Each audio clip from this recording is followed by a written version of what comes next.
छत्रपती शिवाजी महाराजांचं स्वप्न होतं दिल्ली जिंकण्याचं. राज्याभिषेकानंतर शिवाजी महाराजांनी दक्षिण दिग्विजयाची मोहीम काढली. कर्नाटकामधल्या अनेक स्थानिक पाळेगारांना, वतनदारांना एकत्र घेत त्यांना दिल्लीवर चालून जायचं होतं. दक्षिण्यांची पातशाही आम्हा दक्षिण्यांच्या हातात राहावी असा उल्लेख आपल्याला शिवाजी महाराजांच्या पत्रात वाचायला मिळतो. शिवाजी महाराजांच्या दुर्दैवी निधनामुळे त्यांचं स्वप्न पूर्ण झालं नाही. त्याच्यानंतर गादीवर आलेले दुसरे छत्रपती संभाजी महाराज. स्वराज्याची 1 इंचही जमीन औरंगजेबाला जाऊ नये आणि यासाठी त्यांनी 9 वर्ष औरंगजेबाच्या विरोधात लढा दिला. दुर्दैवाने त्यांचाही अंत झाला. त्यांनाही औरंगजेबाचा पराभव करून दिल्लीच्या गादीवर सत्ता प्रस्थापित करता आली नाही. आणि त्याच्यानंतर गादीवर आले छत्रपती राजाराम महाराज, मराठ्यांचे तिसरे छत्रपती. तब्बल 11 वर्ष जिंजीला राहून ज्यांनी नाशिक ते जिंजी मराठ्यांसाठी मोकळं मैदान उभं केलं होतं, मोकळं मैदान सोडलं होतं आणि औरंगजेबाचा ठिकठिकाणी पराभव करण्याचं काम ज्या छत्रपतीमुळे झालं, त्या राजाराम छत्रपतींची गोष्ट आहे. नमस्कार, माझं नाव केतन आणि तुम्ही पाहताय बोलबिल. इसवी सन 1689चा तो काळ. छत्रपती संभाजी महाराजांचा दुर्दैवी मृत्यू औरंगजेबाच्या छावणीमध्ये झाला होता. किंबहुना शत्रूने मराठ्यांना अतिशय भीषण असा चटका दिलेला होता. त्याच वेळेस जुल्फिकार खानाचा रायगडाला वेढा पडत होता. कुठेतरी आपलं स्वराज्य वाचावं, आपलं हे राज्य वाचावं ही भावना त्यावेळेस रायगडावर असलेल्या राजपरिवाराच्या मनामध्ये होती.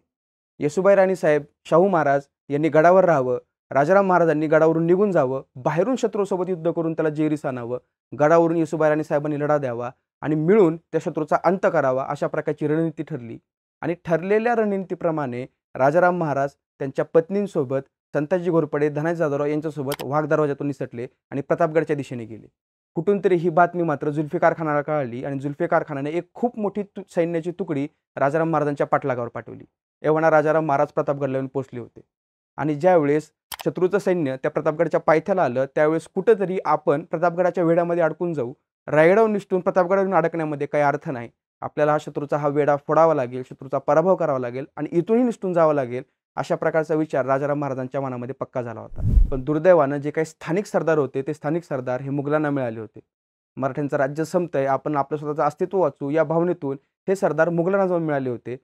संभाजी महाराजांच्या मृत्यूमुळं कुठंतरी मराठा साम्राज्याला एक प्रकारचा हादरा बसलेला होता आणि याच्यामधून उभारी देण्याचं काम हे राजाराम छत्रपतीच देऊ शकतात अशा प्रकारची भावना त्यावेळेस राजाराम महाराजांच्या सोबत असणाऱ्या लोकांच्या मनामध्ये होती. राजाराम महाराजांनी ठरवलं या मुघलांच्या विरोधामध्ये लढा द्यायचं. प्रतापगडच्या पायथ्याला पार नावाचं एक गाव आहे आणि त्या गावापर्यंत हे औरंगजेबाचं सैन्य येऊन पोहोचलेलं होतं आणि राजाराम महाराजांनी गडाच्या खाली उतरून मैदानामध्ये या मुघलांसोबत युद्ध करावं असं ठरवलं. राजाराम महाराजांचं वय त्यावेळेस होतं केवळ आणि केवळ 19 वर्ष.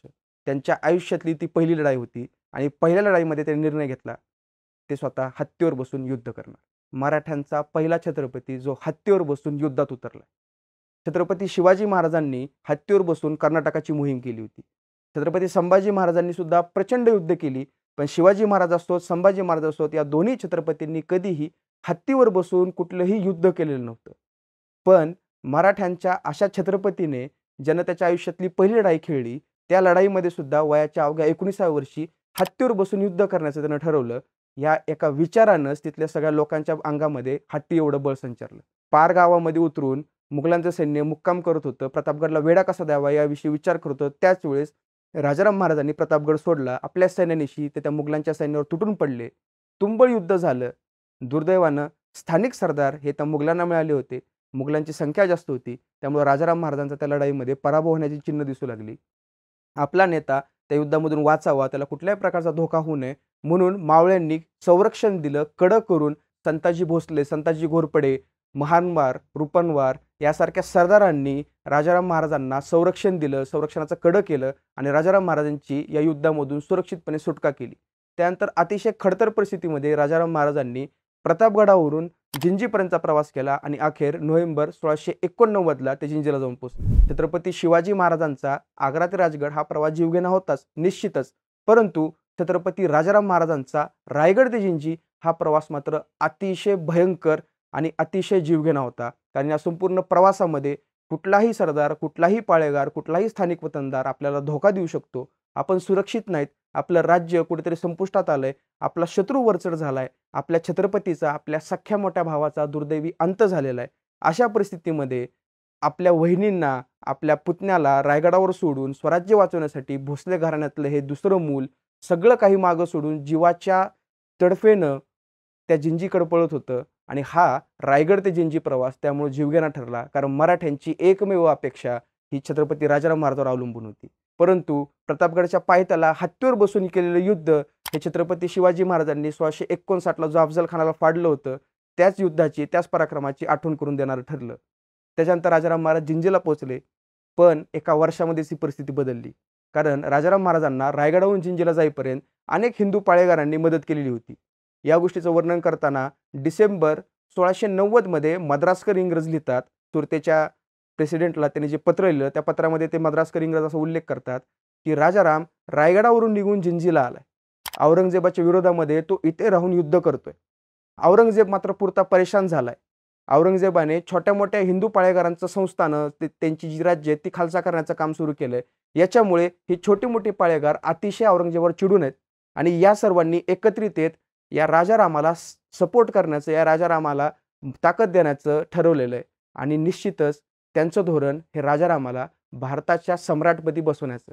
एका वर्षामध्ये 1689 साली राजाराम महाराज स्वराज्याच्या रक्षणासाठी जिंजीला गेले आणि एका वर्षानंतर एवढी परिस्थिती बदलली की संपूर्ण दक्षिण भारतातले हिंदू पाळेगार एकत्र येत राजाराम महाराजांना भारताच्या सम्राटपदी बसवण्याचे स्वप्न बघू लागले. हे राजाराम महाराजांच्या राजनीतीचं यश आहे. एवढंच नाही तर राजाराम महाराज ज्या वेळेस जिंजीमध्ये बसून होते त्यावेळेस संताजी घोरपडे, धनाजी जाधवराव किंवा मराठ्यांचे इतर सरदार हे नाशिकपर्यंत मुघलांच्या सैन्याची तांगडेतोड करत होते. आणि राजाराम महाराजांनी जिंजीला बसून तब्बल 5 ते 6 वर्ष मुघलांना वेड्यासारखं तहामाच्या आटीमध्ये गुंतवून ठेवलं, तिथं राजकारण केलं आणि जिंजीचा किल्लाही त्यांना जिंकता आला नाही. अखेर 1695 साली राजाराम महाराजांनी स्वतःहून तो किल्ला मुघलांना दिला आणि ते स्वराज्यामध्ये आले. तोपर्यंत त्यांना तो किल्ला जिंकता आला नाही. छत्रपती संभाजी महाराज यांच्या दुर्दैवी निधनानंतर राजाराम महाराजांनी अतिशय प्रतिकूल परिस्थितीमध्ये जिंजीला राहून राज्याचा गाडा हाकला आणि नाशकापासून जिंजीपर्यंत मराठ्यांना घोडदौड करण्यासाठी मोकळं मैदान भेटलं. इसवी सन 1689ला जे मराठा साम्राज्य औरंगजेबानं संपवण्यासाठी अतोनात प्रयत्न सुरू केले होते, तेच राज्य आणि त्या राज्यातील लोक इसवी सन 1691 साली अवघ्या 2 वर्षांनी मुघलांना राजनैतिक आणि लष्करीदृष्ट्या खच्ची करत होते. केवळ 2 वर्षांमध्ये औरंगजेबाच्या सैन्याला मराठ्यांनी हैराण करून सोडलेलं होतं आणि केवळ दक्षिणेतच नाही तर त्यावेळेस उत्तरेतही आपण आपले राज्य वाढवू शकू ही महत्त्वाकांक्षा मराठ्यांच्या मनामध्ये रुजली होती आणि याला कारणीभूत होते छत्रपती राजाराम महाराज. दिनांक 4 जून 1691 हनुमंतराव घोरपडे आणि कृष्णाजी घोरपडे या 2 पितापुत्रांना राजाराम महाराज यांनी लिहिलेल्या पत्रामध्ये त्यांचे दिल्ली जिंकण्याचे मनसुबे उघड केले होते आणि त्यांना दिल्ली जिंकण्याचे आदेश दिले होते. आणि त्या बदल्यात या पितापुत्रांना राजाराम महाराज 6 लाख होणांचा सरंजाम देणार होते.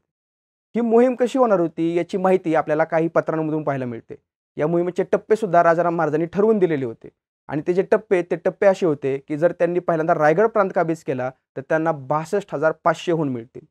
त्यानंतर त्यांनी विजापूर प्रदेश जर काबीज केला त्यानंतर त्यांना 62,500 होऊन मिळतील. भागानगर प्रदेश काबीज केला म्हणजे गोळकोंड्याच्या कुतुबशाचा प्रदेश जर काबीज केला त्यांना 62,500 होऊन मिळतील. औरंगाबाद म्हणजे आजचा छत्रपती संभाजीनगरचा जर प्रदेश काबीज केला त्यानंतर त्यांना 62,500 होऊन मिळतील. आणि जर त्यांनी दिल्ली काबीज केली तर त्यांना 2.5 लाख होन राजाराम महाराज देणार. अशा प्रकारे 6 लाख होणांचा सरंजाम हनुमंतराव घोरपडे आणि त्यांचा मुलगा कृष्णराव घोरपडे यांना देण्याचं राजाराम महाराजांनी मान्य केलं होतं. आणि अशीच एक यादी हनुमंतराव घोरपडेंची होती आणि कृष्णाजी घोरपडेंची होती. अशा 2 याद्या राजाराम महाराजांनी या पितापुत्रांना दिलेल्या होत्या. दिल्ली जिंकण्याचं स्वप्न राजाराम महाराज यांच्या मनावर रुजलं होतं ते नक्की छत्रपती शिवाजी महाराजांमुळे. आणि याला पुष्टी देणारं इंग्रजांचं एक पत्रच आहे. बंकापूर जिंकल्यानंतर छत्रपती शिवाजी महाराजांनी भाजाभर विजापूर नजीकचा भाग काबीज केला आणि आता दिल्ली जिंकल्याशिवाय आपली तलवार म्यान करणार नाही अशी त्यांनी प्रतिज्ञा घेतल्याचं इंग्रजांच्या 1678 सालच्या एका पत्रामध्ये नोंद केल्याचं आपल्याला वाचायला मिळतं. जर मराठ्यांचा हा उपेक्षित छत्रपती दिल्लीच्या तख्तावर बसला असता तर आज मराठ्यांचा इतिहास नक्कीच निराळा असता. पालथा जन्माला आला म्हणून काय झालं, एक दिवशी हा माझा मुलगा दिल्लीची पातशाही पालथी घालेल अशी गर्जना करणाऱ्या शिवछत्रपतींच्या दुसऱ्या मुलाची छत्रपती राजाराम महाराजांची आज जयंती आहे आणि त्यानिमित्त छत्रपती राजाराम महाराज यांना विनम्र अभिवादन. इतिहासातल्या अशाच कोणत्या गोष्टी तुम्हाला ऐकायला आवडतील हे आम्हाला कमेंट करून नक्की सांगा आणि बोल व्हिडिओच्या YouTube चॅनल नक्की सबस्क्राईब करा. धन्यवाद.